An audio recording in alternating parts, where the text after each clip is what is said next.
मुस्लिम धर्म में बकरीद के मौके पर कुर्बानी देने की परंपरा है, लेकिन सारण में ऐसा मामला सामने आया है जिसे जानकर आप हैरान रह जाएंगे।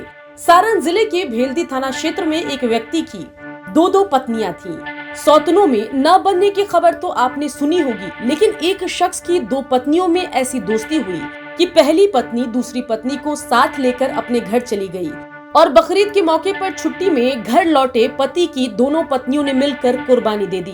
दोनों पत्नी ने मिलकर उस पति का काम तमाम कर दिया जो दिल्ली में रहकर रोजी रोटी कमा रहा था। बता दें कि मृतक आलमगीर की पहली शादी 10 साल पहले हुई थी, लेकिन आपसी कलह और अनबन के कारण उनकी पहली पत्नी साथ नहीं रहती थी। युवक ने 6 महीने पहले ही दिल्ली में बंगाल की रहने वाली एक लड़की से दूसरी शादी कर ली थी और वो दिल्ली में ही रहकर रोजी रोटी कमा रहा था। मृतक के परिजनों ने बताया कि कुछ दिनों पहले युवक की पहली पत्नी दिल्ली जाकर उसकी दूसरी पत्नी को लेकर अपने घर आ गई। दोनों वहीं पर एक साथ रह रही थी। इसी बीच आलमगीर बकरीद की छुट्टी पर घर आया था। जैसे ही दोनों पत्नियों को युवक के छुट्टी पर घर आने की जानकारी मिली, दोनों पत्नी तमतमाई हुई युवक के घर पहुंच गई और उसके बाद जो हुआ उसकी कल्पना किसी ने नहीं की थी। पत्नी के साथ नहीं रहते, अफेयर चल रहा था ये लोग का। अफेयर चल रहा था? किससे अफेयर चल रहा था? वो अपने वाइफ हस्बैंड का मैटर था। हम दोनों वाइफ दोनों साथ में आई है। साथ में आने के बाद उसको दोनों आपने मिलकर हाथापाई किया लोग, बस उसी के बाद चाकू लग गया।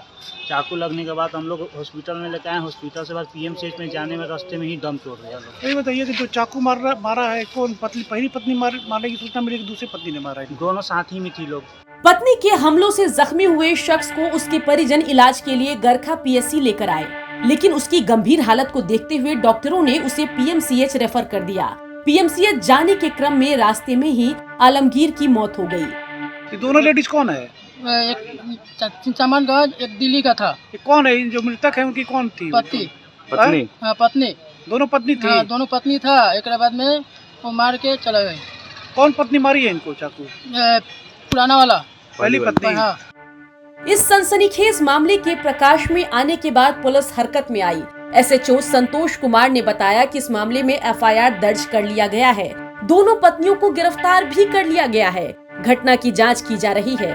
खैर, दोनों पत्नी पुलिस गिरफ्त में है। देखना होगा पूरी कानूनी प्रक्रिया के बाद मामले में आगे और क्या कुछ खुलासा होता है। सारण से संवाददाता आलोक कुमार जायसवाल की रिपोर्ट आप देख रहे थे।